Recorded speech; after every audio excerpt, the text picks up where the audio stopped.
सर्वांना शिवशरणात नमस्ते.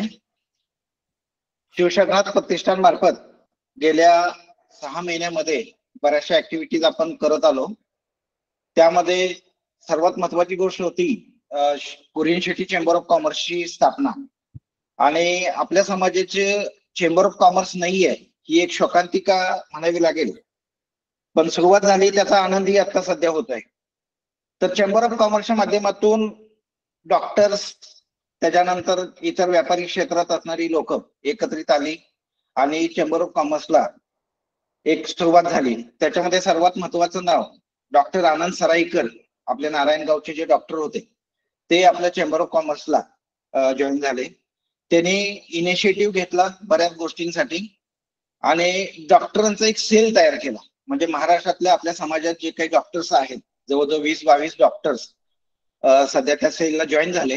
त्यांनी प्रत्येक डॉक्टरांशी कम्युनिकेशन करून आरोग्य विषयक ज्या काही आपल्या विषय आहेत या संबंधी महिन्याला एक अवेअरनेस प्रोग्राम करायचा असं एक ठरवलं. तर त्याच्यासाठी पण सर्व डॉक्टरांनी अनुमती दिली, त्यांच्या विचारांना सहमती दर्शवली आणि त्यानंतर प्रत्येक महिन्याला असा एक अवेअरनेस प्रोग्राम घ्यायचं ठरवलं. आणि त्याबद्दल सर्व डॉक्टरांचंही अभिनंदन या आमच्या शिवशरणात प्रतिष्ठान मार्फत. तर आजचं हे पहिलं जे पुष्प आहे, म्हणजे पहिलं जे व्याख्यान आहे, त्याच्यामध्ये आनंद सराईकरांच्या मिसेस अर्चना सराईकर कानाचे विकार व उपचार या संदर्भात ते आज व्याख्यान या ठिकाणी देणार आहेत. तर सर्वप्रथम जास्त काही वेळ मी घेत नाही.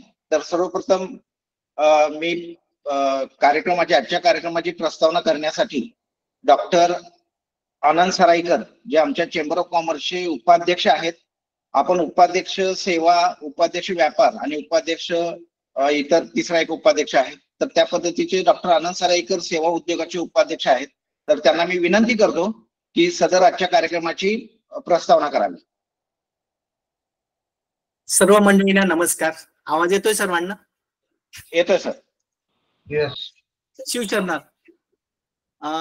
आपल्या कोर मंडळींनी सचिव, संघटक, अध्यक्ष आणि सर्व ज्या कोर कमिटीने मला जे कुरियन शेट्टी चेंबर ऑफ कॉमर्सच्या डॉक्टर सेलचे उपाध्यक्ष पद मला ते बहाल केलं त्याबद्दल सर्वांचे मनापासून खरं तर आभार. एक अतिशय चांगला उपक्रम त्यांनी या निमित्ताने चालू केलेला आहे की आपल्या समाजातील जे काही व्यापारी मंडळी असेल, वेगवेगळ्या सेवा देणारे व्यक्ती आहेत, त्या व्यक्तींना त्यांनी एकत्र केलं. आणि खरं तर म्हणजे मी स्वतः डॉक्टर असून सुद्धा आपल्या समाजात नेमके किती डॉक्टर्स आहेत याची स्पष्ट कल्पना मला नव्हती की एवढ्या वेगवेगळ्या फील्डचे डॉक्टर आपल्या समाजामध्ये उपलब्ध आहेत. तर मग जेव्हा ही कमिटी स्थापन झाली की जसे व्यापारी लोक आहेत ते त्यांच्या पद्धतीने ते काम करतील, मार्गदर्शन करतील, ते सेवा म्हणून मग डॉक्टरांनी आपण काय करायला पाहिजे याचा थोडासा विचार केला सर्वांनी आम्ही बसून. तर त्यातून असं पुढे आलं की आपल्या एक तर सर्व डॉक्टरांना एकमेकाची ओळख करून घेतली. त्यानंतर समाजाला आपल्या समाजातले डॉक्टर्स किती आहेत याची कल्पना यावी, यासाठी मग आपण आता दर महिन्यात एक स्पेशलिस्ट व्याख्यान आपण आयोजित करतोय. हे व्याख्यान हे पहिली पायरी आहे. त्यानंतर दुसरी पायरी अशी असेल की आमच्या जे सेवा आहेत त्या सेवेचा लाभ आपल्या समाजापर्यंत कसा जाईल. एखादं शिबिर आयोजित करायचं असेल, प्रत्यक्ष रुग्णांची सेवा करायची असेल किंवा वेगळं मार्गदर्शन करायचं असेल तर त्या संदर्भात आपण कसं मदत करता येईल याबद्दल हळूहळू आपण पुढे जाऊ. तर जास्त वेळ न घेता मला वाटतं एक 50-55 जण लोक जॉईन झालेले आहेत. तर आपलं आजचं जे पहिलं पुष्प आहे की डॉक्टर अर्चना सराईकर या कानाच्या आजाराबद्दल आपल्याशी संवाद साधणार आहेत, मार्गदर्शन करणार आहेत. तर मला अशी सर्वांना विनंती आहे की आपण निश्चित याचा लाभ घ्यावा आणि व्याख्यानाच्या शेवटी आपले जे काही प्रश्न असतील ते प्रश्न आपण निश्चित विचारा. त्यानंतर पण तुमचे काही पर्सनल प्रश्न असतील ते पर्सनल नंबरवरती तुम्ही मॅडमला विचारू शकता. आणि आजच्या जे व्याख्याते आहेत त्यांचे थोडक्यात परिचय करून देण्यासाठी मी वैद्य अतुल कुंभारे मी त्यांना विनंती करतो की त्यांनी आजच्या जे व्याख्याते आहेत त्यांचा परिचय करून द्या. नमस्कार. आता सरांनी जे सांगितलं की आरोग्यविषयक आपण जे आपल्या प्रतिष्ठानतर्फे काम करतोय त्याच्या प्रथम पुष्पामध्ये आपल्या सर्वांचं स्वागत. वास्तविक सरांनी सांगितलं की मॅडमची ओळख करून द्या, पण मॅडमचं व्यक्तिमत्व व कार्य आपल्या समाजाला सुपरिचित आहे, पण कार्यक्रमाची औपचारिकता म्हणून आपण ते आज करून देत आहे. तर डॉक्टर अर्चना आनंद सराईकर मॅडम ह्या करकम येथील पंचाक्षरी महादेव पूर्णावळे यांच्या कन्या आहेत. आणि त्यांचं तिथील वैशिष्ट्य म्हणजे करकम या गावातील ते प्रथम MBBS डॉक्टर अशी त्यांची तिथं ख्याती आहे. त्यांचं MBBS चं शिक्षण हे DY Patil women's medical college Pimpri Pune येथून झाले. आणि त्यानंतर जे पदव्युत्तर शिक्षण आहे त्यांचं MS ENT हे त्यांनी सुप्रसिद्ध पुण्यातील ससून हॉस्पिटल मधून पूर्ण केलेलं आहे. आणि मागच्या 19 वर्षापासून ते नारायणगाव येथे जे आपल्या शरीरातले महत्वाचे पंच ज्ञानेंद्रिय म्हणले जातात, कान, नाक, घसा, तर याच्या विविध आजारांच्या माध्यमातून त्यांनी असंख्य रुग्ण बरे केलेले आहेत. त्यांचं तिथं जुन्नर येथे सराईकर कान, नाक, घसा हॉस्पिटल देखील आहे. आणि त्याच्या माध्यमातून त्यांनी कान, नाक, घसा याचे उपचार, शस्त्रक्रिया, बहिरेपणा, ॲलर्जीचे उपचार या माध्यमातून आतापर्यंत हजारो रुग्णांना यशस्वी चिकित्सा दिलेली आहे. आणि आज त्याचा फायदा आपल्या सर्व समाज बांधवांना होणार आहे. त्याबद्दल मार्गदर्शन मॅडम करणार आहेत.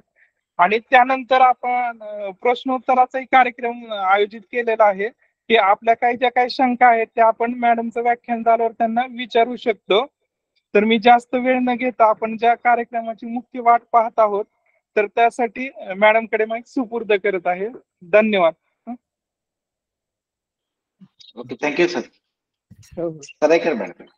नमस्कार सर्वांना, शिवशरणार्थ.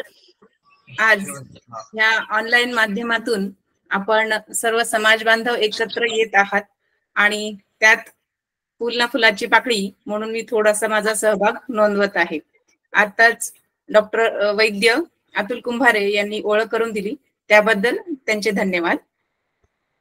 आज आपण मुख्यत्वे बहिरेपणा किंवा डेफनेस याबद्दल जाणून घेणार आहोत.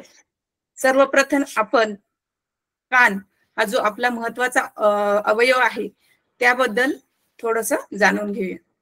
Sir image please. Mallikarjun sir. Yes yes. आपण थोडक्यात कानाची रचना कशी असते हे सुरुवातीला समजावून घेऊया.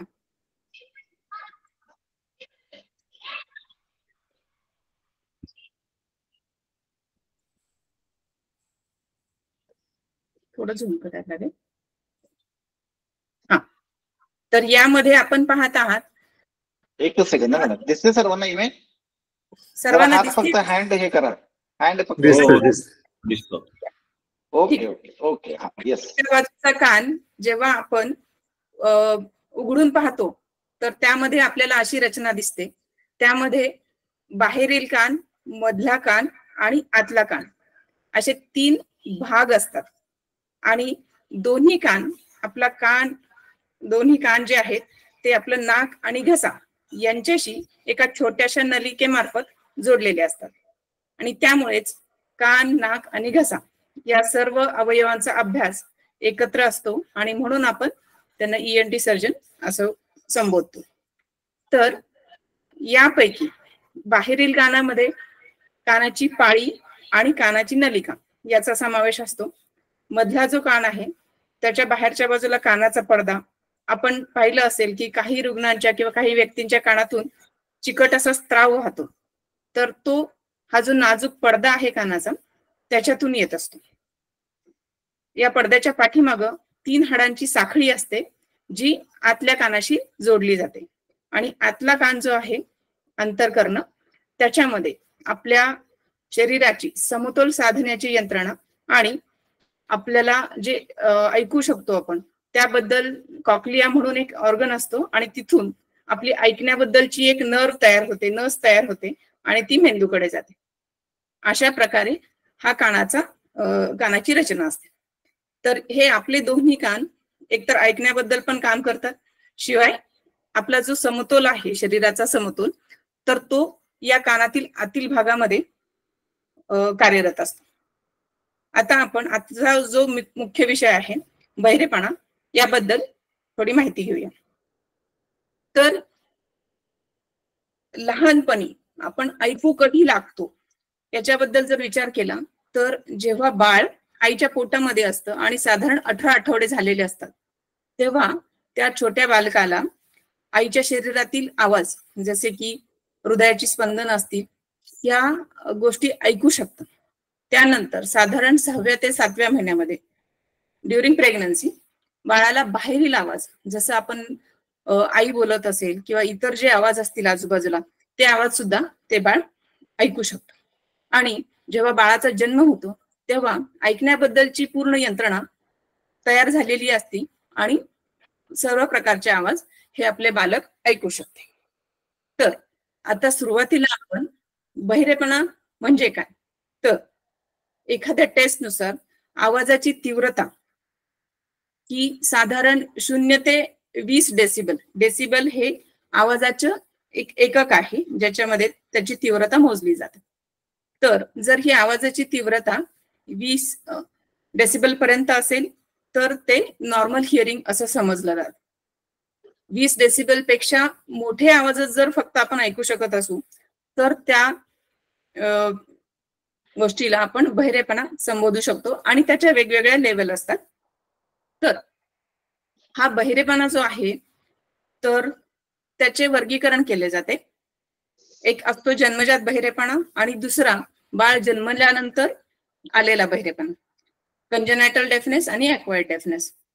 त्यानंतर अक्वायर्ड डेफनेस मध्ये सुद्धा जेव्हा बाळाची भाषा कौशल्य तयार झालेलं आहे की नाही याच्यानुसार सुद्धा वर्गीकरण केले जाते.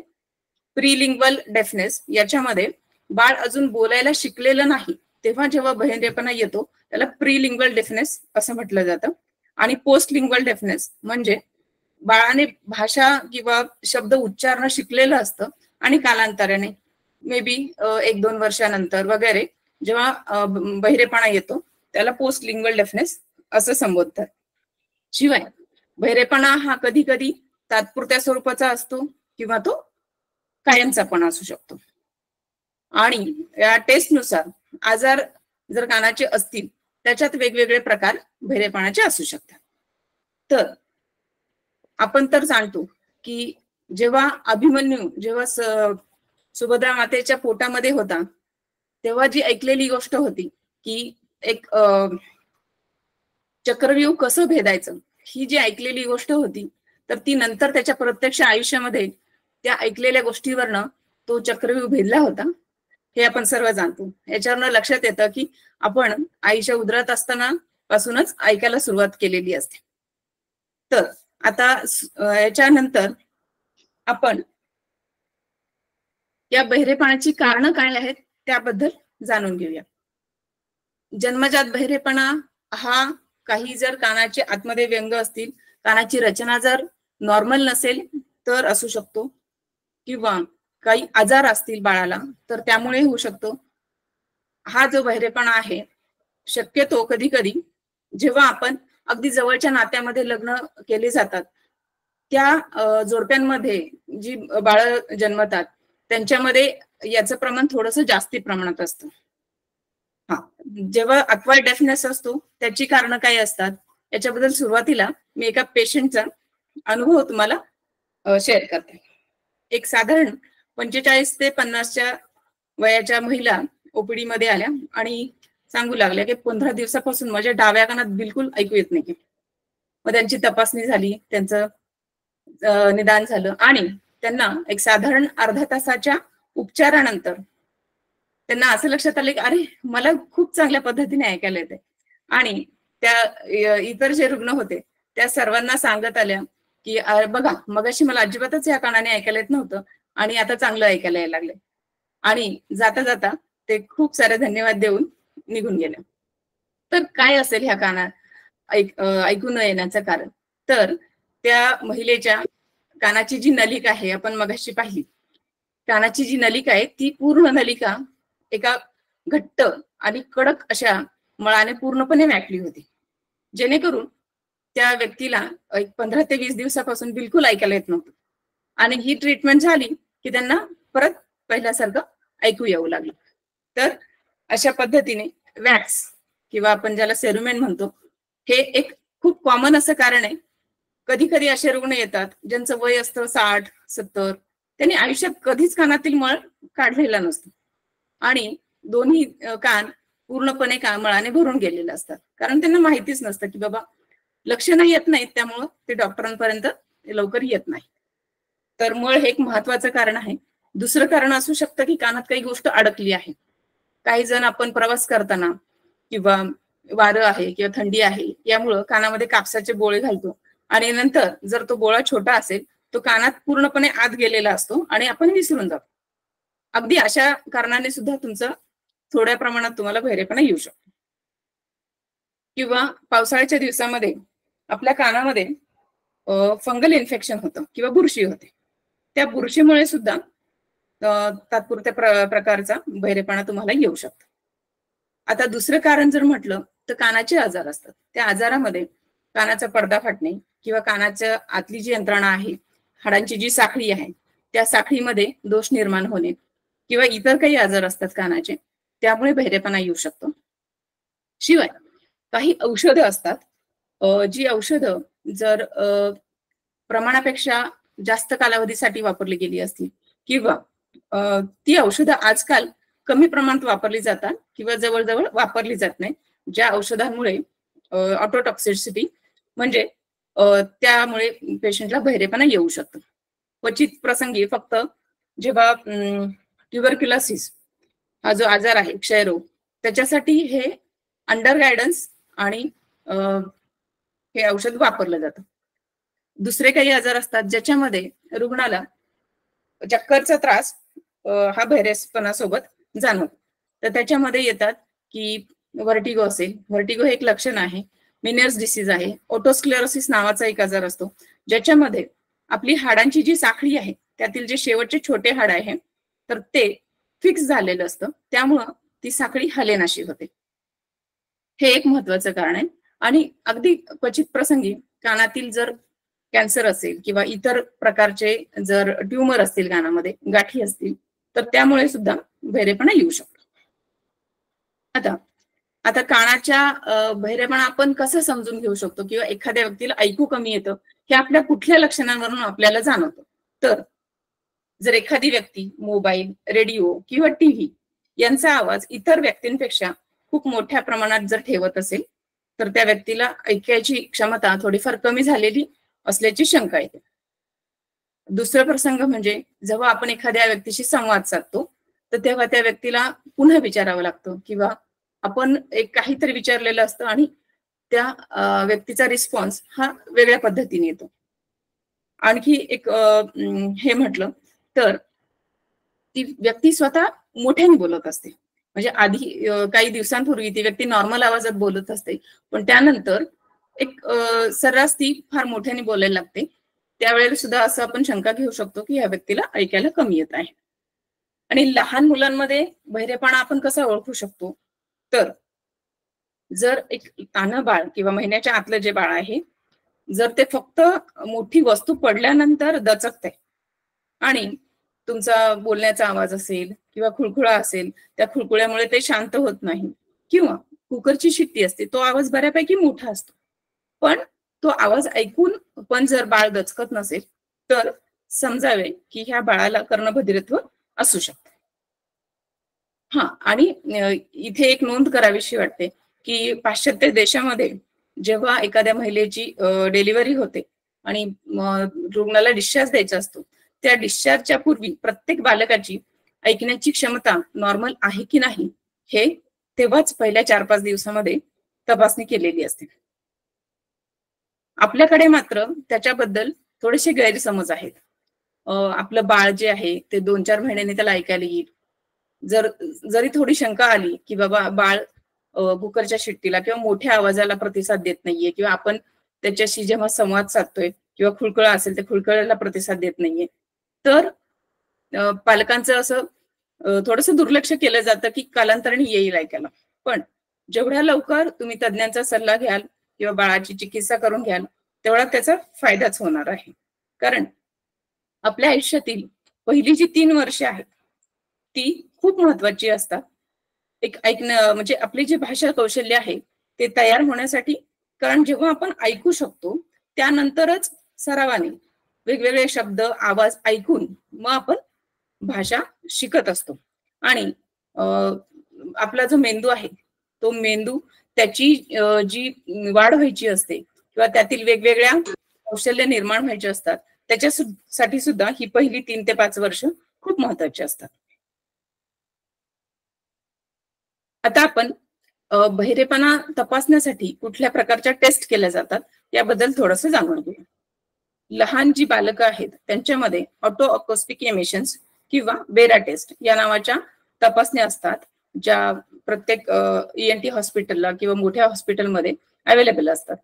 आणि बाळ झोपेत असताना शक्यतो या तपासण्या केल्या जातात आणि त्याचा निष्कर्ष की बाळाला नॉर्मल हिअरिंग आहे की नाही अशा पद्धतीने येतो. काही जन्मजात बहिरेपणा जो आहे तो मेंदूचे किंवा इतर काही आजारांसोबत सुद्धा जोडला गेलेला असतो. आणि मोठ्या व्यक्तींमध्ये ज्यांच्यामध्ये भाषा तयार झाली आहे, शब्द बोलत आहेत, अशा व्यक्तींना प्युअर टोन ऑडिओमेट्री म्हणजे PTA या पद्धतीची तपासणी असते, जी एका बंद खोलीमध्ये जी साऊंड प्रूफ आहे अशा रूम मध्ये रुग्णाचे जे प्रतिसाद आहेत ते तपासले जातात. त्याच्यामध्ये प्रत्येक कानाला वेगवेगळ्या फ्रिक्वेन्सीचे आणि वेगवेगळ्या तीव्रतेचे आवाज एक एक करून दिले जातात आणि रुग्णाचा जो प्रतिसाद आहे तो नोंदवला जातो. तर त्याच्यामध्ये मग त्याचं ग्रेडिंग केलं जातं की मध्यम स्वरूपाचा आहे, कमी स्वरूपाचा आहे की खूप जास्त प्रमाणामध्ये बहिरेपणा आहे, असं त्याचं डायग्नोसिस केलं जातं. आता काही आजार असतात ज्याला आपण सर्जिकली ट्रीट करू शकतो आणि रुग्णाला त्याची जी ऐकण्याची क्षमता आहे ती पूर्ववत होऊ शकते. तर त्यामध्ये आजार कोणते येतात, तर कानाचा जो फाटलेला पडदा आहे, ज्याच्यातून वारंवार किंवा काही कारणाने सर्दी झाल्यानंतर, पाण्यात गेल्यानंतर किंवा वातावरणाचा बदल झाला असेल तर पाणी वाहत असतं किंवा पू येतो किंवा कान थोड्या प्रमाणात दुखू शकतो. दुसऱ्या प्रकारचे आजार असतात ज्याच्यामध्ये हाडांची साखळी जी चिटकलेली आहे ती साखळी जेव्हा शस्त्रक्रियेद्वारे फ्री केली जाते तेव्हा पूर्णपणे रुग्णाला ऐकू येऊ शकते. जर काही रुग्णांमध्ये शस्त्रक्रिया जर शक्य नसेल काही कारणामुळे, तर त्या व्यक्तींना त्यांचा जो कानाचा वाहणारा कान आहे तो औषधांनी बऱ्यापैकी कोरडा ठेवून त्यानंतर त्याच्यावर त्यांना श्रवण यंत्र हे देता येतं. आता श्रवण यंत्र कुठल्या प्रकारचे असतात, मोठ्या व्यक्तींमध्ये जेव्हा आपण श्रवण यंत्र देतो तर त्याचे ढोबळमानाने 4-5 प्रकार येतात. पहिला प्रकार असतो ज्याच्यामध्ये एक साधारणपणे आपला मोठा मॅचिस बॉक्स असतो, त्या आकाराची एक डब्बी ती खिशात ठेवता येते आणि त्याच्यापासून एका कानामध्ये जर बहिरेपणा असेल तर एका कानाला किंवा दोन्ही कानांसाठी एक छोटीशी वायर मार्फत तो रिसिव्हर जो आहे तो कानामध्ये घालता येतो. पण आजकाल या पद्धतीचे जे यंत्र आहेत बॉडी लेवल किंवा पॉकेट टाईप, हे यंत्र कमी वापरले जातात किंवा त्याची आवाजाची जी क्वालिटी मिळते आपल्याला तर ती थोडीशी कमी प्रमाणात असते आणि दिसायला ते थोडंसं ऑकवर्ड वाटतं किंवा तरुण लोकांमध्ये ह्या प्रकारचं यंत्र वापरलं जातं. दुसऱ्या प्रकारचं यंत्र असतं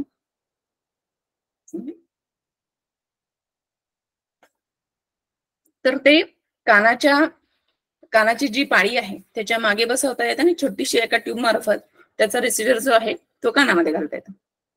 तर याला बिहाइंड द इयर या प्रकारची यंत्र आपल्या बऱ्याच जणांनी पाहिली असतील की त्याच्यामध्ये आतली जी यंत्रणा आहे ती यंत्रणा 2 चॅनल 3 चॅनल अशा पद्धतीने ही आधुनिक प्रकारची जी यंत्र आहेत त्याच्यामधून जी आपल्याला ऐकण्याची क्वालिटी मिळते तर ती जास्त चांगल्या पद्धतीची असते. पुढचं यंत्र असतं त्याच्यामध्ये रिसिव्हर इन द कॅनल म्हणून असतात, ते यंत्र अगदी छोटं असतं आणि त्याची छोटीशी नलिका कानाच्या इथे बसवता येते. काही यंत्र असतात जी फक्त कानापुरतीच मर्यादित असतात, जेणेकरून कॉस्मेटिकली खूप ऍक्सेप्टेबल असतात. महिला असतील किंवा तरुण लोक आहेत जे काम करतात, तर आता आजकाल जी यंत्र येतात आपलं जे ब्लूटूथचं इयरबड्स असतात ते इयरबडच्या आकाराची पण यंत्र आजकाल मिळतात, जेणेकरून त्या व्यक्तीला समाजात वावरताना थोडाफार न्यूनगंड सुद्धा येऊ शकत नाही. आणि त्याच्या पुढचे जर यंत्र म्हटलं तर पूर्णपणे आतमध्ये कानाची जी नलिका आहे त्याच्यात पूर्णपणे आतमध्ये बसवता येईल अशा पद्धतीची अक्षरशः आपला जो मोठा शेंगदाणा असतो तेवढ्या आकारचं यंत्र सुद्धा अवेलेबल आहे. आणि काही यंत्रांना आपण छोट्याशा ज्या बटन बॅटरीज असतात, जसे आपण घड्याळामध्ये वापरतो, त्या वापरल्या जातात.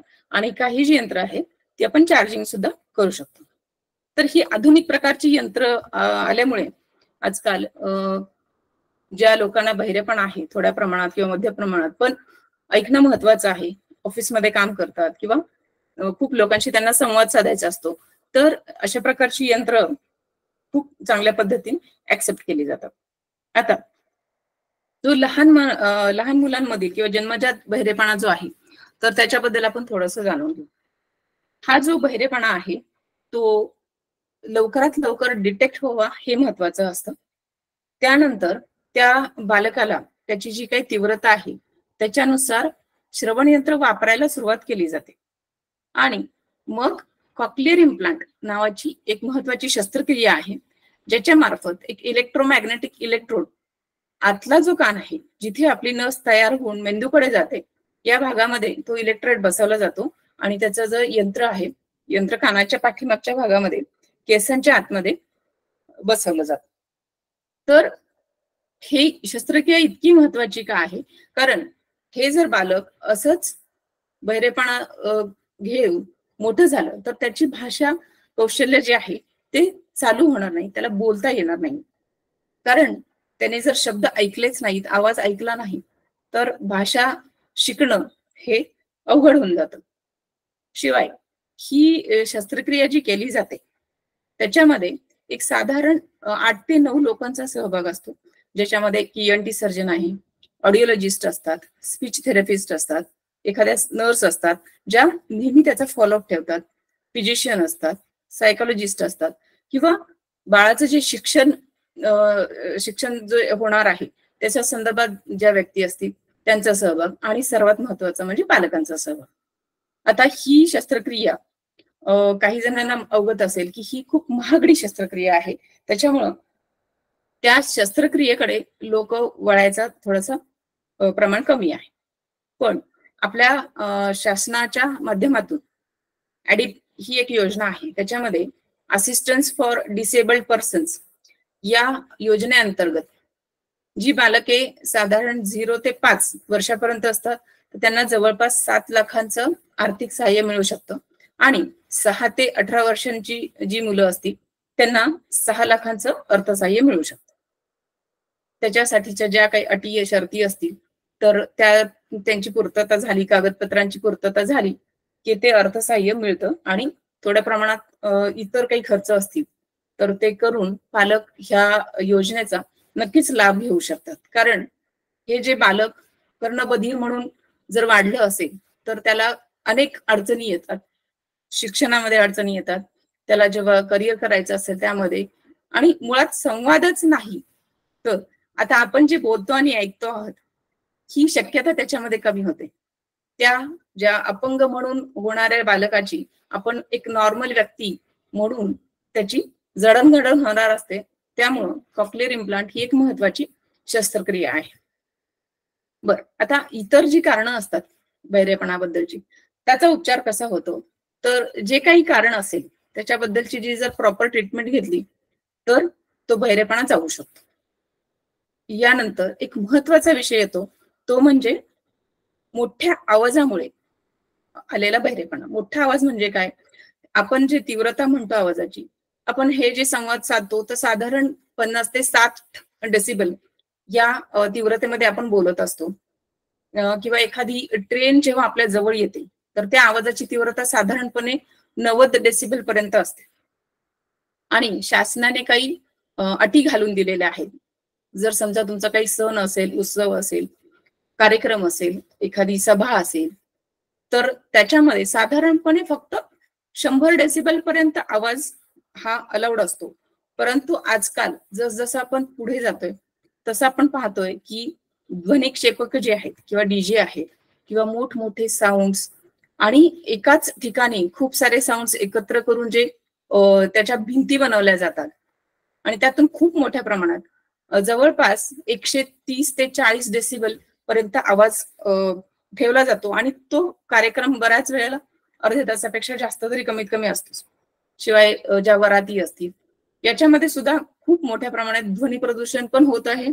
आणि त्यामुळे आता एक परवाच्याच पेपरमध्ये बातमी होती की 32 शिराळा येथे, जे तुम्हाला सर्वांना माहिती आहे की नागपंचमीच्या उत्सवासाठी प्रसिद्ध आहे, तर त्या ठिकाणी जेव्हा ह्या ज्या डीजेच्या भिंती आहेत त्याच्या सोबत नाचणं, गाणं आणि मिरवणूक या प्रकारामध्ये तरुणाई एकदम बेधुंदपणे नाचत असते, पण दुसऱ्या किंवा तिसऱ्या दिवशी पासून त्यांना काही लक्षणं चालू होतात. त्या घटनेमध्ये साधारणपणे 7 ते 8 लोकांना बहिरेपणाचा सामना करावा लागला. आणि ती जेव्हा मिरवणूक चालू होती, त्या रस्त्याने जात असणारी एक कुटुंब होतं आणि त्यांचं छोटं बाळ होतं. ते छोटं बाळ त्या गाडीमध्ये होतं, तरी सुद्धा त्या बालकाला कायमचं बहिरेपणा असं लक्षण त्याच्यामध्ये दिसून आलं. तर ही खूप गंभीर गोष्ट आहे. आणि एक सर्व जे आपले समाज बांधव आहेत त्यांना माझं आवाहन असेल की ज्या कार्यक्रमामध्ये आपण सहभागी असू किंवा एक आयोजक म्हणून असू, तर आवाजाची तीव्रता जी मर्यादा घालून दिली आहे त्या मर्यादेमध्ये जर असेल तर त्या समारंभाचा तो जो कार्यक्रम आहे त्याचा सर्वांना आस्वाद पण एखाद्या व्यक्तीला त्याचा त्रास मात्र होणार नाही. शिवाय आता हे या सगळ्या गोष्टी आपण आता ऐकून घेतल्या आहेत, तर त्याबद्दल तुम्हाला जर काही प्रश्न असतील किंवा शंका असतील तर त्या तुम्ही विचारू शकता.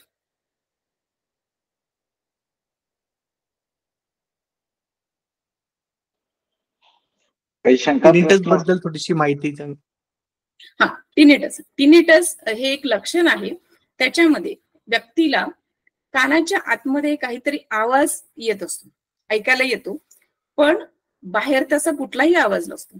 आता फॉर एक्झाम्पल, ही रूम शांत आहे, कुठलाही बाहेरचा आवाज काही चालू नाहीये, पण मला माझ्याच कानामध्ये किंवा डोक्यामध्ये काहीतरी गुणगुणतंय किंवा वाऱ्याचा आवाज येतोय किंवा जेव्हा कोरडी पानं जेव्हा आपण चुरगळू तेव्हा जसा आवाज येतो तशा प्रकारचा किंवा पक्ष्यांचा किलबिलाट असतो अशा पद्धतीचा आवाज येतो.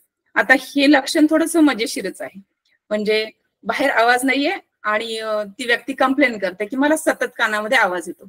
हा कधी कधी असं होतं की फक्त रात्रीच्या वेळेला जाणवतो, दिवसा जाणवत नाही. किंवा काही काही रुग्णांमध्ये जेव्हा त्या टिनिटसची तीव्रता जास्ती असते तेव्हा ते पूर्ण दिवसभर बॅकग्राऊंडला काही ना काही आवाज चालू आहे अशा प्रकारची तक्रार असते. तर याच्यामुळे काय होतं तर रुग्णाचं थोडस स्वतःच जे शांतता आहे ती थोडी भंग होऊ शकते किंवा इरिटेशन वाढू शकतो किंवा एखादं जर कॉन्सन्ट्रेशन करून काम करायचं आहे तर त्याच्यामध्ये त्याला थोडासा व्यत्यय आल्यासारखा होऊ शकतो.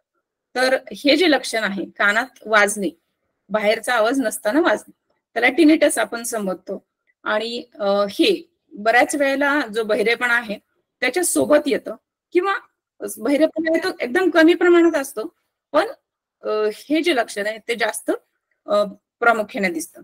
तर हा जो प्रकार आहे आपण जसं पाहिलं की नॉईज एक्सपोजरमुळे हे जास्त प्रमाणात. आणि आजकाल जेव्हा आपली कोविडची 3री वेव्ह होती, त्या 3ऱ्या वेव्ह मध्ये जे काही व्हायरल इन्फेक्शन लोकांना झाले होते त्यानंतर तरुणाईमध्ये एक साधारण 20 ते 40-45 वयाच्या व्यक्तींमध्ये सुद्धा टिनिटस हे लक्षण जास्त प्रमाणामध्ये दिसत होतं. तर याचं कारण असं असतं की कानाची जी नस आहे ते नसचे काही प्रमाणातले जे हेअर सेल्स आहेत तिथं डॅमेज झालं किंवा तिथे जर रक्तपुरवठा कमी झाला तर असं कानामध्ये रिंगिंग होणं किंवा घंटीसारखा आवाज सतत जाणवणं हे लक्षण असतं.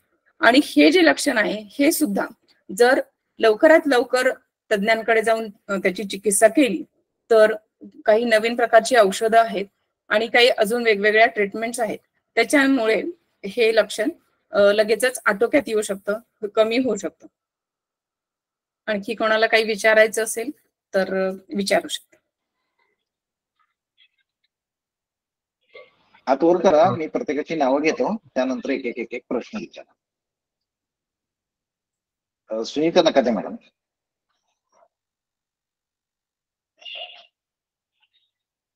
नमस्कार, मी शैलेश. एकच सेकंद. हा सर. मॅडमनी अगदी पुरेपूर माहिती दिलेली आहे, बहुतेक सर्वांना समजली असेल. पण डॉक्टर मॅडम, मी तुम्हाला काही प्रश्न विचारू इच्छितो. हा आताच आपण सर्वसाधारण व्यवसाय संबंधित कारखान्यामध्ये जे लोक काम करतात त्यांचे आजार त्या त्या कारखान्यामध्ये असणारं व्यवस्थापन त्याच्याबद्दल काळजी घेत असतं. परंतु हो. ज्यांचे व्यवसाय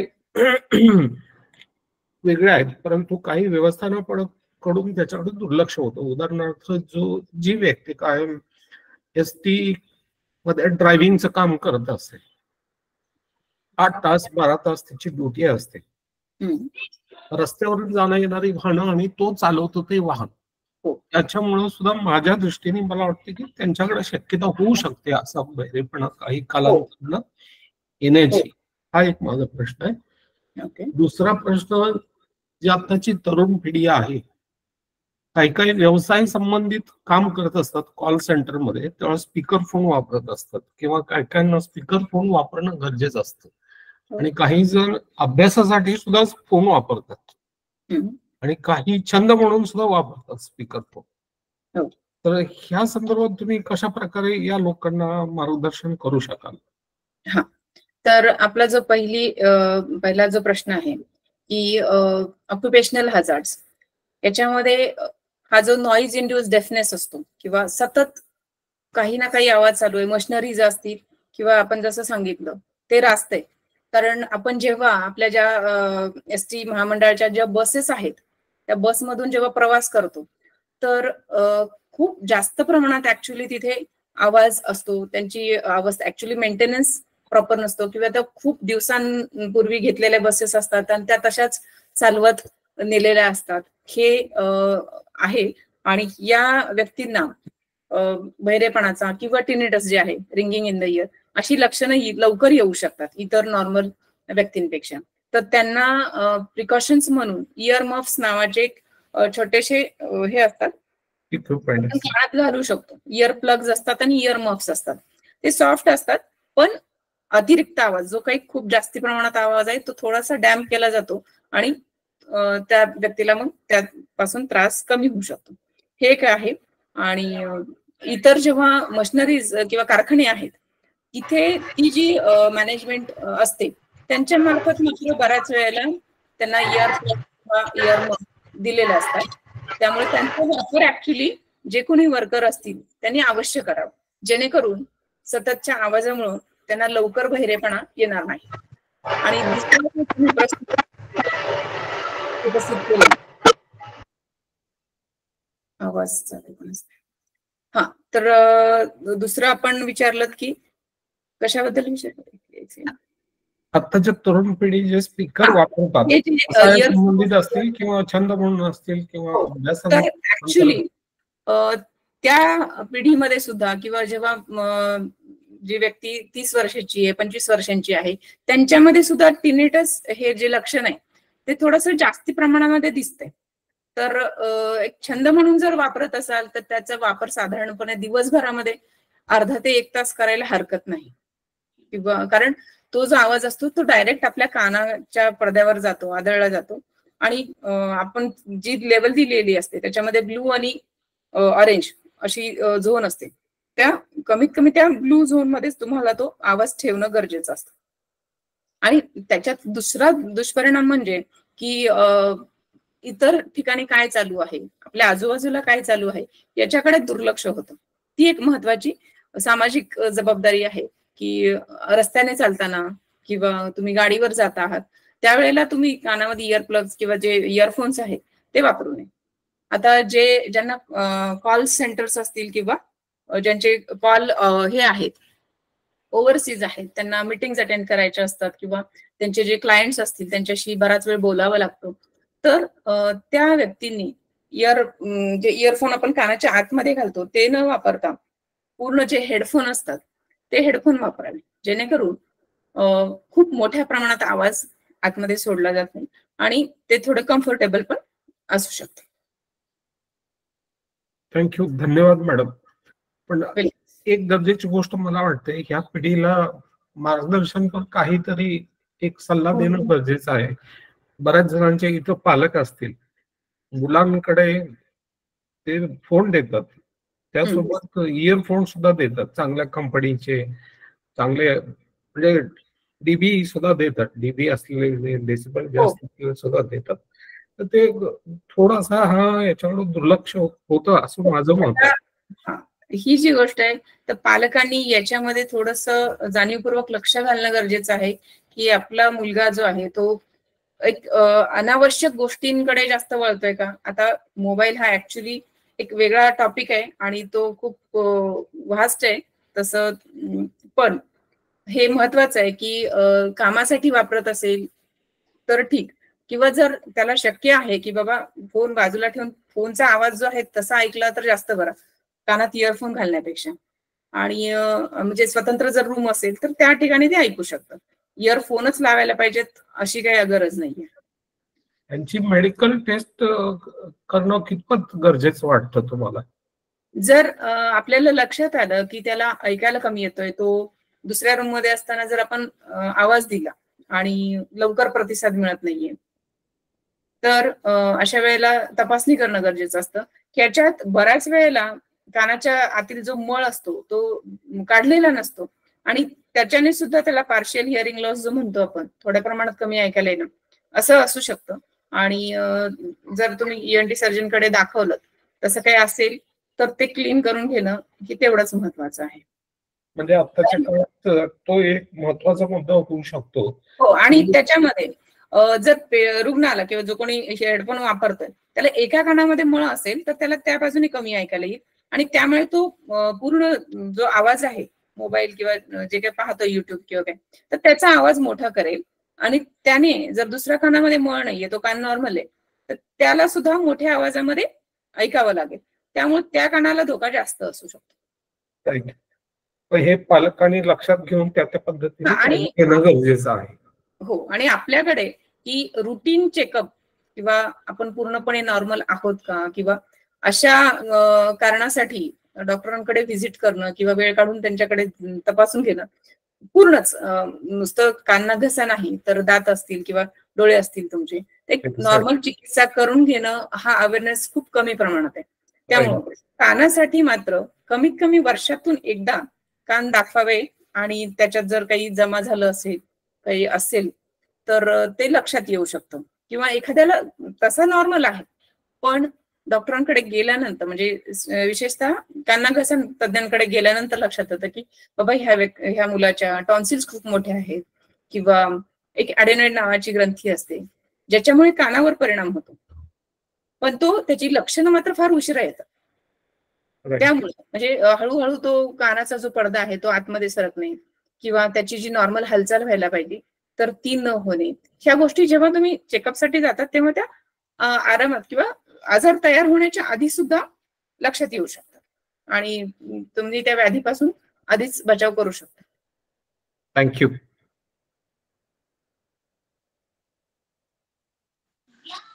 येतोय का आवाज?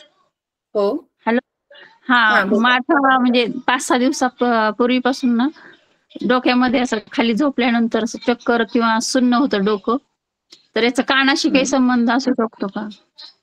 हो, जर कानामध्ये म्हणजे डोकेदुखी असेल, आता आपणच पाहिलंच की कानामध्ये आपल्या संतुलनाची किंवा बॅलन्सची सिस्टीम दोन्ही कानामध्ये असते आणि जर तुम्हाला चक्करचा पण त्रास असेल आणि कानात थोडाफार जडपणा असेल किंवा अजून इतर काही लक्षणं असतील तर कान घसा तज्ञांकडे नक्की एकदा दाखवायला हरकत नाही.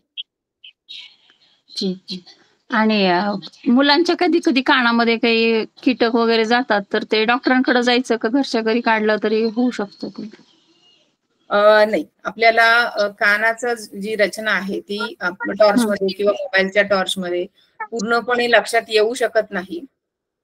जर तशी शंका असेल तर त्या दिवशी किंवा दुसऱ्या दिवशी तरी एकदा चेकअप करून घेतलेलं सर्वात जास्त बरं असेल. कारण जेव्हा आपण काढायचा प्रयत्न करू तर मोस्टली काय केलं जातं, एखादी जी सेफ्टी पिन असते ती सेफ्टी पिनची मागची बाजू किंवा माचीस किंवा कानपूर्ण असतं जे छोट्या पळीच्या आकाराचं असतं आणि मेटलचं असतं आणि ते जर आपण नेमकं करत असताना जर बाळ हल्लं किंवा जे मूल असेल ते हल्लं तर मात्र आतमध्ये इजा होऊ शकते. त्यामुळे सगळ्यात सुरक्षित उपाय म्हणजे एकदा दाखवून घे. थँक्यू. फक्त इमर्जन्सी मध्ये काय करायचं, तर समजा अशी शंका आहे, रात्रीची रातकिडे असतात किंवा काही असू शकतात, तर कानामध्ये तेल न टाकता जर इयर ड्रॉप्स असतील तर इयर ड्रॉप टाकू शकता, किंवा थोडं पाणी टाकलं तरी हरकत नाही, पण दुसऱ्या किंवा तिसऱ्या दिवशी गरजेचं आहे, कारण की त्यानंतर वेगळी लक्षणं काही येऊ शकतात. थँक्यू. हॅलो, यानंतर कोण बुटे सर बोलताय? आनंद बुटे. मी एक एक नाव घेतो, मग बोला सर. बोला सर. एक एक नाव घेतो, त्यानंतर बोला. आनंद बुटे सर. हा, शिवशरणार्थ सर्व समाज बांधवांना, समाज भगिनींना शिवशरणार्थ. माझे 1-2-3 प्रश्न आहेत. डॉक्टरने जी माहिती दिली, उपयुक्त माहिती दिली. माझे 1-2-3 प्रश्न आहेत, ते मी फक्त सांगतो, त्याचं जरा उत्तर मिळावं. आता ते कानाच्या हाडाच्या साखळीचा जो विषय काढला, ते वीक होण्याचं साधारण वय काय असतं? दुसरं, कान गुदगुदण्याशी घशाच्या इन्फेक्शनशी काय संबंध असू शकतो का?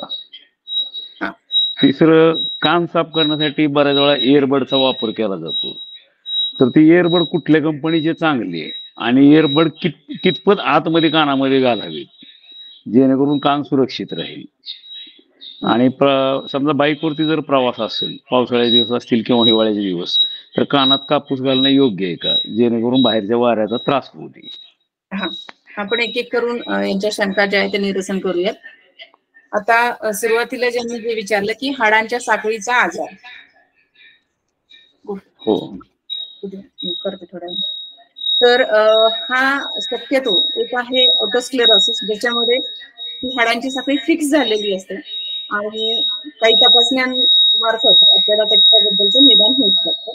आणि त्याचा जो उपचार आहे तो एक असतो श्रवण यंत्र किंवा ऑपरेशन. दुसरा जो आहे, मॅडम एक सेकंड मी थांबवतो तुम्हाला. आनंद सराईकर जर शेजारी असतील ना, डॉक्टर आनंद सराईकर, तर त्यांचं माईक म्यूट करायला सांगा. साऊंड किंवा ते पूर्ण माईक सगळं सिस्टम म्यूट करायचं. इको येतोय, इको येतोय.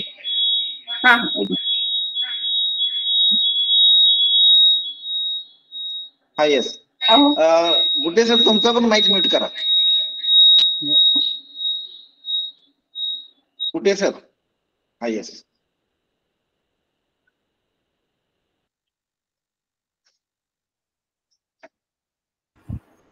गुटे सराकडून प्रॉब्लेम होता वाटतं. गुटे सरांच्याकडनं प्रॉब्लेम होता.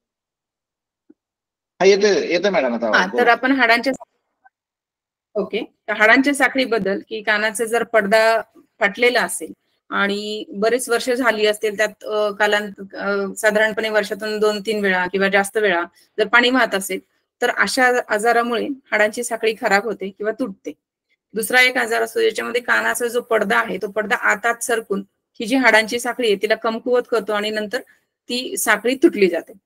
दुसरं जे त्यांचा प्रश्न होता, कानामध्ये गुदगुदणे किंवा थोडस इचिंग टाईप मध्ये एक सेन्सेशन असतं, तर हे सेन्सेशन जे आहे तर बऱ्याच वेळेला कानात जर मळ असेल त्यामुळे येऊ शकतो, किंवा जर कानात बुरशीचे इन्फेक्शन असेल त्यामुळे सुद्धा येऊ शकतं.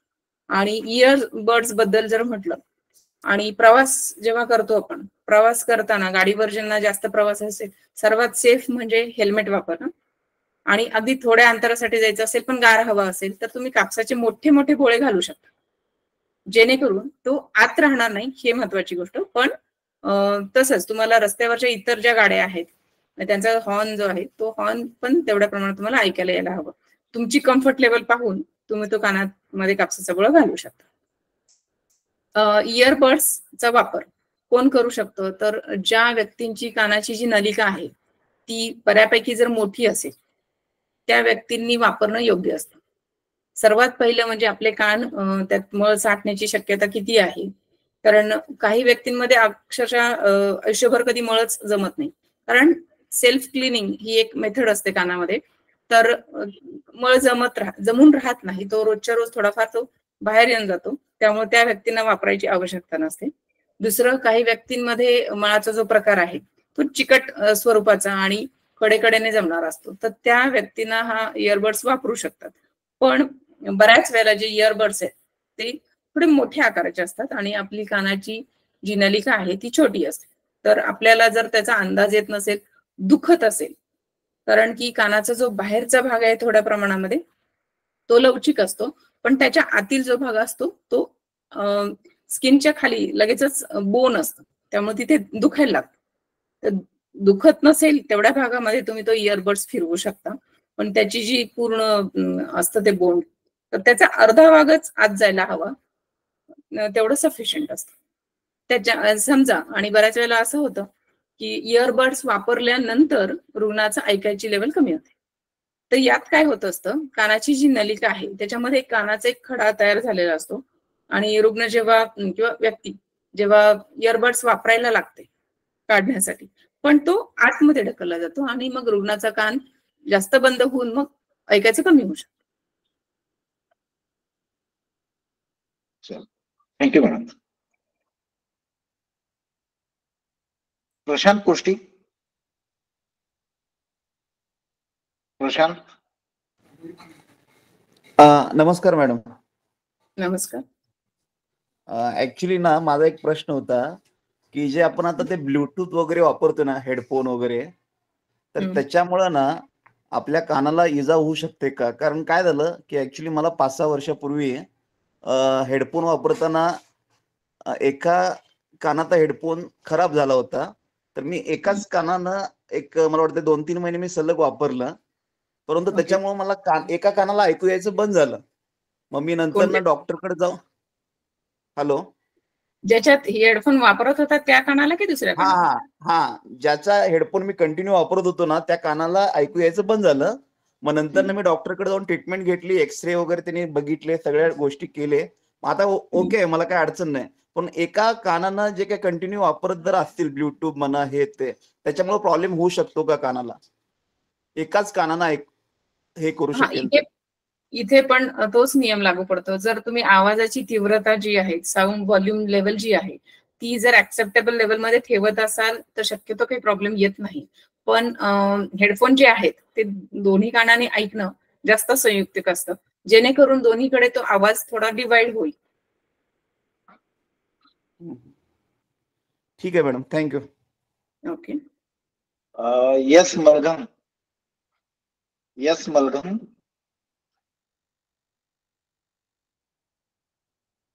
चुकणातवर आहे का? त्यानंतर वेदांत कोष्टी. वेदांत कोष्टी. माईक ऑन करा मॅडम, माईक ऑन करा. मलगम यांनी केलं. बोलू ना. मलगम. हा मलगम मी केलंय. बोलणार आहे का? तुमचा काय प्रश्न आहे का? हो आहे. ऍक्च्युली माझा मुलगा 6 वर्ष पूर्ण झाले त्याला. 6 वर्ष पूर्ण झालेत आणि मागच्या 15 दिवसाच्या मागे मी त्याच्या कानातलं मळ काढायचं म्हणून दवाखान्यात गेले. आणि पूर्वी जी मेथड होती ती सिरेंजने नाही का ते काढायचं तसं, तर ते म्हणाले आता आम्ही ते बंद केले आणि इयरवॅक्सनी आपण हे करू.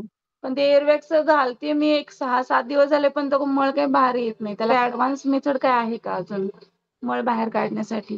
त्यांनी आपल्याला मी बोलू, त्यांनी इयर ड्रॉप्स दिलेले आहेत का? त्यांना अनम्यूट करायला सांगावं लागेल. इयर ड्रॉप्स दिलेले आहे, तो संपत पण आला आता. पण मी अनम्यूट केले. त्यांनी इयर ड्रॉप दिलेले आहेत, पण मी युज केलं, पण ते काय हे हो नाहीये, म्हणजे ते बाहेर येत नाही आणि ते सॉफ्ट दिसत नाही मला मळ तो. ओके. ऍक्च्युली सॉफ्ट व्हायला पाहिजे ना थोडासा. आता हा एक मोठा प्रश्न आहे आणि याच्याबद्दल थोडेसे गैरसमज पण आहेत. आपले जे फॅमिली फिजिशियन असतील किंवा जनरल तुमचे जवळचे डॉक्टर्स असतील, तर बऱ्याच जणांचा असा समज असतो कानामध्ये मळ दिसतोय तर मग इयर ड्रॉप द्या, जे त्याला ऍक्च्युली वॅक्स सॉल्व्हंट असं म्हणतो आपण. पण फक्त साधारणपणे 10 ते 15% जे रुग्ण आहेत त्यांच्या कानात जर हे आपण औषध वापरलं तर तो खूप पातळ होऊन मळ बाहेर येऊ शकतो आणि बऱ्याच वेळेला पूर्णपणे येतच नाही. आणि रुग्णाला औषध दिलं, रुग्णाचं पेन कमी होतं, पण डेफनेस थोडाफार तरी चालूच राहतो. त्यामुळं एक 5-6 दिवस औषध वापरल्यानंतर परत एकदा तज्ञांकडे जाऊन तो जो कानात मळ आहे तो काढून घ्यावा लागतो, तेव्हाच त्या व्यक्तीचा कान जो आहे तो पूर्णपणे मोकळा होऊ शकतो आणि त्याला पूर्ववत ऐकायला येऊ शकतं. ओके, म्हणजे मला परत घेऊन जावं लागेल, पाठवावं लागेल. आणि जे काही असेल कानामध्ये, बऱ्याच वेळेला कडक मळ असेल तर तो अजिबातच बाहेर येत नाही, फक्त कानाला जे पेन असतं ते पेन सेन्सेशन कमी होतं, कारण त्याच्यात तशी औषधं असतात आणि नंतर जाऊन तो क्लीन करावा लागतो कान. आता आमचेही काही पेशंट असतात, त्यांना 8 दिवसांनी किंवा 4-6 दिवसांनी बोलवलेलं असतं, पण पेन कमी झालं, दुर्लक्ष होतं आणि परत एक 3-4 महिन्यानंतर परत जेव्हा कान दुखतो तेव्हा परत येतात, हा तुम्ही सांगितलं होतं पण आम्ही विसरून गेलो, अशा हे कॉमन आहे. ओके, आता ह्याच्यात असं आहे की याचं कान दुखतच नाही, याचं कान मीच बघत असते, सारखं चालू असतं.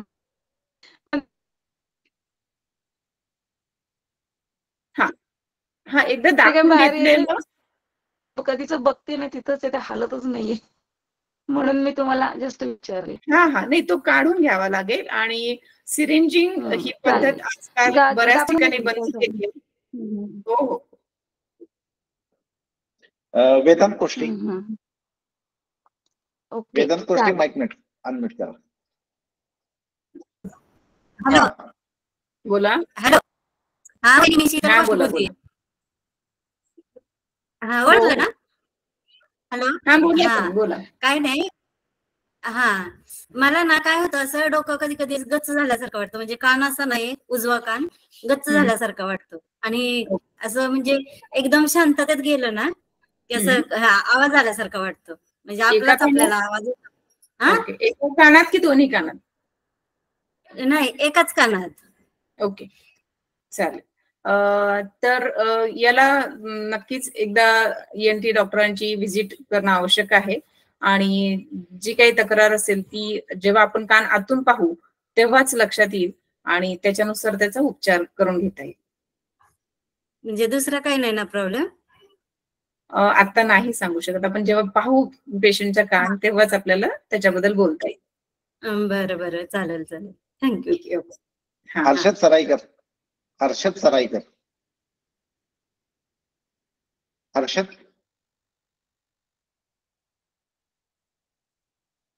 सराईकर आहेत का?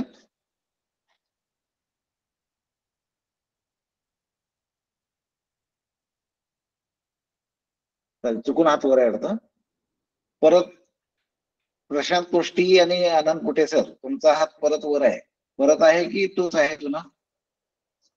होय, परत केलेला आहे. अजून कोणाचं काय? हा, कुठे सर बोला. हॅलो मॅडम, आता हेडफोन विषयी बरीच चर्चा झाली. तर हेडफोन जनरली IT सेक्टरमध्ये काम करणाऱ्या मीटिंग वगैरे कंटिन्युअस असतात आणि हेडफोन वापरावा लागतो. तर हेडफोन व्हॉल्यूम वगैरे व्यवस्थित मेंटेन करून जे कानाला आवश्यक आहे तेवढं व्हॉल्यूम ठेवून वापर केला जातो, परंतु ते जे बर्ड्स वगैरे जे आहेत हेडफोनचे, साधारण असं बदलण्याची काही फ्रिक्वेन्सी वगैरे आहे का, जेणेकरून आपल्याला कानाला त्रास होऊ नये? सर्वात महत्वाचं म्हणजे ओव्हर द हेड जे हेड बँड्स असतात ते बँड्स वापरावे, जेणेकरून आत घालण्याचा किंवा इन्फेक्शन होण्याचा चान्स कमी होऊन जातो.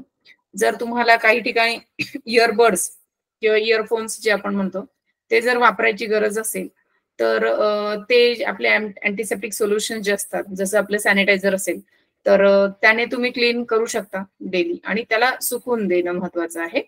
आणि त्याच्यात जर हार्ड झालं असेल तर मग मात्र बदला. जे सिलिकॉनचे सॉफ्ट प्रकारचे त्याचे टिप्स असतात तर ते बेस्ट असतात, कारण त्याने प्रेशर किंवा तुम्हाला स्किनला इरिटेशन, खाज किंवा रेडनेस अशा काही गोष्टी होऊ शकत नाही. मॅडम, त्याचं क्लीन करायचं सोल्युशन काय, म्हणजे कुठलं एखादं समजेल का? आता आपण कोविडमध्ये जे अल्कोहोल बेस्ड सॅनिटायझर वापरायचो तर ते ओके आहे आणि त्याचं जर टिप निघत असेल बाजूला, सॉफ्ट जे टिप असेल, बऱ्याच हेडफोन्सचं सॉफ्ट जे असतात त्याचं हेडफोनचं कव्हर जे आहे ते निघतं, ते तुम्ही साफ करून कोरडं होऊन मग नंतर रियूज करू शकता. Okay, thank you madam.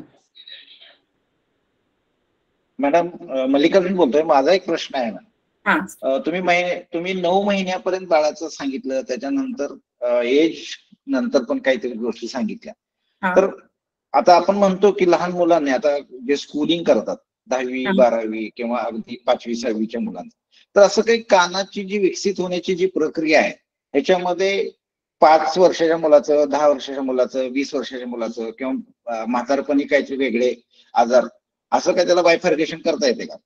हो, कानाची जी रचना आहे त्याची पूर्ण वाढ जेव्हा बाळ जन्मतो तेव्हा पूर्ण झालेली असते. तसेच डोळ्यांची वाढ ही पूर्ण झालेली असते. आणि ऐकण्याची क्षमता जी आहे, जे बाळ जेव्हा जन्मतं तेव्हा पूर्ण क्षमतेने ते ऐकू शकतं. आणि जसं आपण पाहिलं की अशी काही लक्षणं असतील, आपल्याला जर शंका आली की बाबा ऐकायला कमी येते, तर दाखवून घेतलेलं सगळ्यात बेस्ट. आणि आता लहान बाळांचा विषय आलाय, त्याच्यात एक ऍड करू शकते. आपल्याकडे जे आजी, आत्या, मावशी वगैरे असतील, सिनियर सिटीजन जे आहेत आपले, तर त्यांच्याकडून हे लहान बाळांना जेव्हा आंघोळ घातली जाते तेव्हा सांगितलं जातं, जे घालतायत आंघोळ, की बाबा कानामध्ये तेल ओता, तेल. तर ते तेल अजिबात घालायची गरज नसते, कारण लहान मुलांची स्किन आधीच खूप छान मॉइस्ट असते, त्याला वरून तेल लावायची गरज नाही. तुमच्या हातापायांना वगैरे तुम्ही मालिश करायची असेल, जर बाळाला ॲलर्जी नसेल तर ते तुम्ही करू शकता, पण कानामध्ये कुठलंही तेल घालायची बिलकुल आवश्यकता नसते. किंवा काही ठिकाणी चोळण्यासाठी पीठ, बेसन पीठ किंवा मसुराच्या डाळीचं पीठ आहे, तर ते वापरलं जातं लहान मुलांना. पण ते वापरता वापरता चेहऱ्याला जेव्हा लावतात तेव्हा ते कानात जाऊन कानामध्ये हार्ड असं मटेरियल तयार होतं, आणि मग जेव्हा काना दुखतो तेव्हा मग ते रुग्ण डॉक्टरांकडे येत असतं.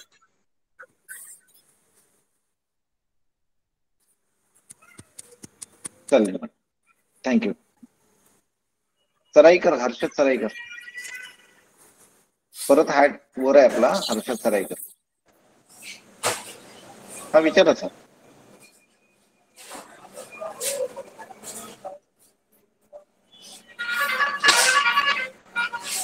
चला, चुकून वर आहे वाटतं हर्षद सराईकरांचा हात. त्यांच्याकडे छोटी मुलगी ती करत असेल. हा,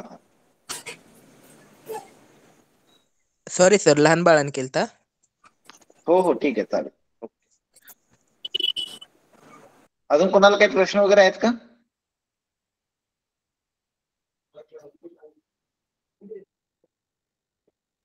मॅडम एकदा नंबर शेअर करा. डॉक्टर साहेब आहेत का? नंबर शेअर करा तुमचा. आणि हॅलो. हा, बोला. मॅडम शिवशरनाथ. मला असं विचार व्यक्त करायचे की मानवी शरीराचा प्रत्येक भाग अति महत्वाचा आहे, हे त्यांनाच कळतं ज्यांच्याकडे त्या अवयवाचा अभाव आहे, निकामी आहे, है ना. त्यापैकी आपले कान, डोळे, म्हणजे डोळे असेल तर आपण पाहू शकतो, कान असेल, कानानं ऐकायला येत असेल तर आपण असं जे ऐकतो त्याला प्रतिकार किंवा उत्तर देऊ शकतो. अति महत्वाचा कान हा विषय आहे, आणि त्याबद्दल तुम्ही अतिशय महत्वाचं ज्यांना सहज पटेल अशा पद्धतीनं एक व्याख्यान दिलं, त्याबद्दल तुमचे आभार आहे. माझा असा प्रश्न आहे की कार्यक्रम अति महत्वाचे असतात आणि आपणाला तो ऐकायचा मोह आवरत नाही, आणि म्हणून आपण ते पाहण्यासाठी जातो आणि ते श्रवण करायचं असतं आपण. पण तिथे जो आवाज मोठा असतो ना, तर त्यासाठी आपण श्रोत्यांनी काय काळजी घेणं गरजेचं आहे? हा, तर हे जे सामाजिक कार्यक्रम असतील किंवा काही सभा असतील, तर एक म्हणजे की तो जो साऊंडचे जे ध्वनिक्षेपक डीजे जे असतात, साऊंड सिस्टीम जी असते, त्याच्या बिलकुल जवळ थांबण्याची आवश्यकता नसते, कारण त्याचा जो आवाज आहे खूप लांबपर्यंत ऐकू येऊ शकतो. दुसरी गोष्ट, कानामध्ये इयर प्लग्स किंवा इयर मफ्स तुम्ही घालू शकता. अगदी अवेलेबल नसेल काहीच तर कापसाचा छान घट्ट गोळा करायचा आणि तो तुम्ही कानामध्ये घालू शकता, जेणेकरून तो खूप मोठा आवाजाचा आघात तुमच्या कानावर होणार नाही. पण जेवढं शक्य आहे तेवढं ते जे, आणि जर तेवढ्या महत्वाच्या व्यक्ती असाल तर तो जो आवाज आहे साऊंड सिस्टीमचा, तो माफक प्रमाणामध्ये ठेवणं सगळ्यात जास्त योग्य आहे, कारण की तुम्हाला नाही तर इतर लोकांना तरी त्या आवाजामुळे त्रास होऊ शकतो. चालेल, थँक्यू. वैष्णवी करुणा. हात वर होता. वैष्णवी कुरणावळ. हा नमस्कार मॅडम. नमस्कार. मला बऱ्याच दिवसापासून सर्दीचा त्रास आहे. काही कमीच होत नाही. ॲलर्जी आहे सर्दीची. बर, आपण कोणाचा सल्ला घेतला आहे? इथल्या डॉक्टरांचा सल्ला घेतला होता. कर्क म्हणून बोलतोय. दत्ता कुरणावळ आहे मी. हा बोला बोला. इथं पूर्व डॉक्टरांनी दाखवलं होतं. अच्छा. मग तेवढ्या पुरतं कमी येतंय, परत अजून होतंय तसंच. हा, तर अशा परिस्थितीमध्ये ॲलर्जी कशाची आहे याच्याबद्दलची एक स्पेशल टेस्ट असते. तर ती टेस्ट केल्यानंतर आपल्याला समजू शकतं की नेमकी कशाची ॲलर्जी आहे.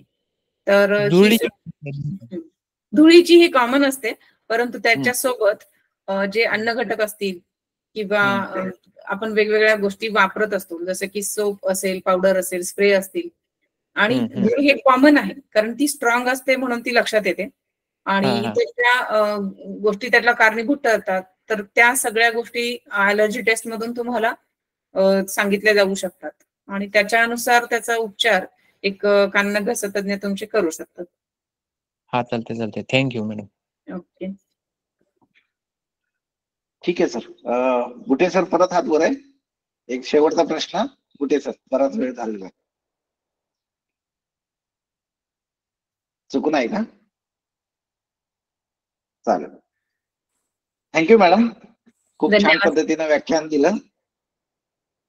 खूप चांगली इन्फॉर्मेशन लोकांच्या पर्यंत पोहोचली. अशाच पद्धतीने अजून व्याख्यान आपण अरेंज करत जाऊया. तर मी आजचा जो कार्यक्रम आहे या कार्यक्रमाची शेवट आभार प्रदर्शन करण्यासाठी आमच्या चेंबर ऑफ कॉमर्सचे मॅडम बोला. आपलं जे एक ऑनलाईन प्लॅटफॉर्म तुम्ही उपलब्ध करून दिला आहात ते सर्व समाज बांधवांसाठी उपयुक्त तर आहेच. यातून आमची स्वतःची सुद्धा काही प्रगती होऊ शकते आणि आपले जे चेंबर ऑफ कॉमर्स त्याचे जे सर्व संचालक पदाधिकारी आहेत आणि कोर कमिटीचे मेंबर्स असतील त्या सर्वांचे मी मनापासून आभार मानते. धन्यवाद मॅडम.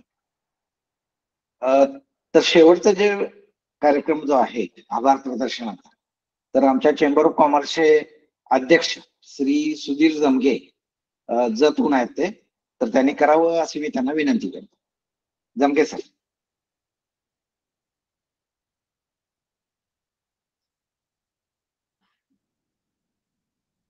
माईक ऑन करा सर. माईक ऑन करा सर.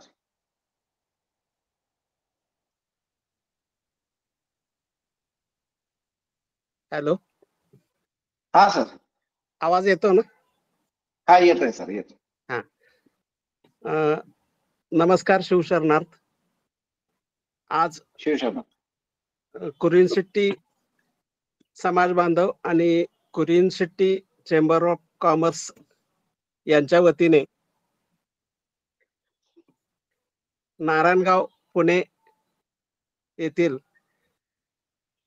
19 वर्षाचा अनुभव असलेल्या डॉक्टर सौ अर्चना आनंद सराईकर MBBS DLO यांचे जवळजवळ 1.5 तासाचे व्याख्यान आपण आपल्या चेंबर ऑफ कॉमर्स तर्फे सर्वांना संबोधित केले आणि मॅडमनी आपल्या समाज बांधवांना काही प्रश्नांची उत्तरेही अत्यंत चांगल्या पद्धतीने दिले आणि मॅडमनी आपला बहुमूल्य असा 1.5 तासाचा वेळ सर्वांसाठी दिला.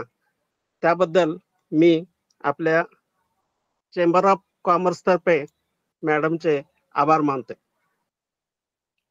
त्यानंतर आज मी सर्वांची नावे 1-2 मिनिटातच घेतोय.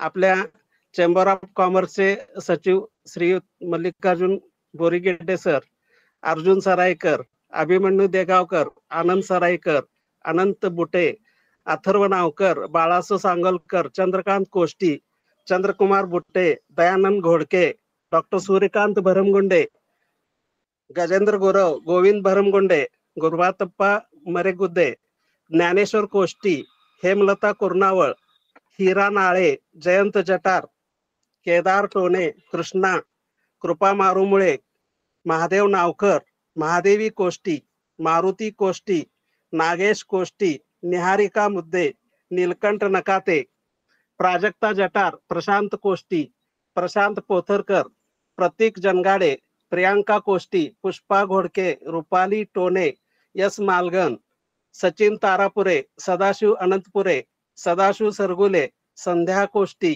संगीता कोष्टी, संगीता शिंदे, संजीव सराटे, शैलेश नकाते, शरद घोडके, शिल्पा पारे, शिवाजी चावरे, शिवचन्नप्पा मुद्दे, सुनंदा गुंडे, सुनंदा मारुमुळे, सुनीता नकाते, सुरेखा औंधकर, सुरेश कोष्टी, स्वाती रुकडे, तेजस्विनी बोरीगिड्डे, वैष्णवी कुर्नावळ, वेदांत कोष्टी, विद्यालता बुटे, विजय कोष्टी, रामदास कावडे यांची मी नावे घेतलेली आहेत. याशिवाय या ऑनलाईन मीटिंग साठी आणि जर काही जणांची नावे राहिलेली असतील तर त्या सर्वांचे पुन्हा एकदा नाव घेऊन या सर्वांनी आपल्या ऑनलाईन मीटिंग साठी उपस्थिती दर्शवली त्याबद्दल या सर्वांचेही मी पुन्हा एकदा पुनश्च आभार मानतो.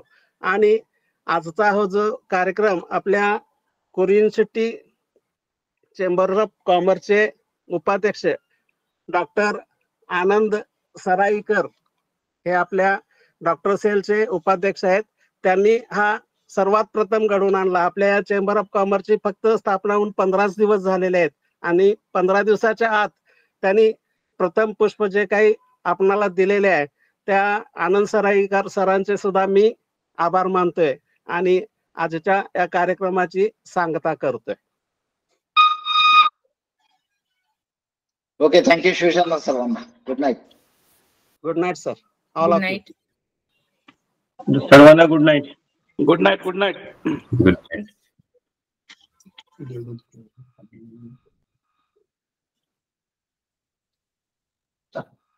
नंबर शेअर करायचा राहिला. Number share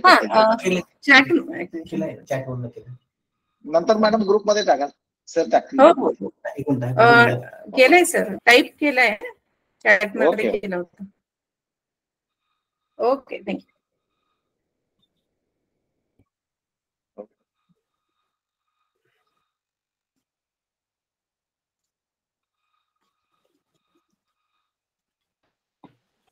बोरीगड्डे sir. हा, नमस्कार. शरणार हा. प्रतिष्ठानचे संचालक जरा 2 मिनिटं बोले आहे त्यानंतर आहे का वेळ कोणाला? चालेल सर, कट करून लावतो. हा ना, त्यानंतर ते त्यांना प्रतिष्ठान किंवा आपले चेंबर ऑफ कॉमर्सचे हो हो आता आहेत. बोला सर, बोला. काय कोणी जरी असेल तर काही प्रॉब्लेम नाही, बोला ना. बरंच आता जमगे यांच्याकडे आम्ही जाऊन आलो साहेबांच्याकडे. मी शरद गोडके आणि पुष्पा त्यांच्या दुकानाला जाऊन भेट देऊन आलो. बरेच वर्ष झाली पण त्यानंतर आजच बघतोय. ते बरेच आपले शिवसेना प्रतिष्ठानचे संचालक, राज्य कार्यकारिणीतील आणि चेंबर ऑफ कॉमर्स किंवा बोलत राहा सर. बोला ना sir. Godke sir.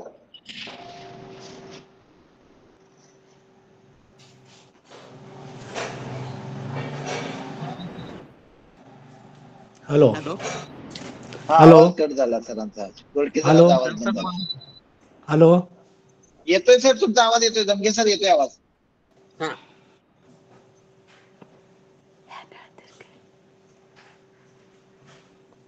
Hello sir. बंद करून नंतर लावतो. हे जर रेकॉर्डिंग चालू आहे. हॅलो. हा. हॅलो.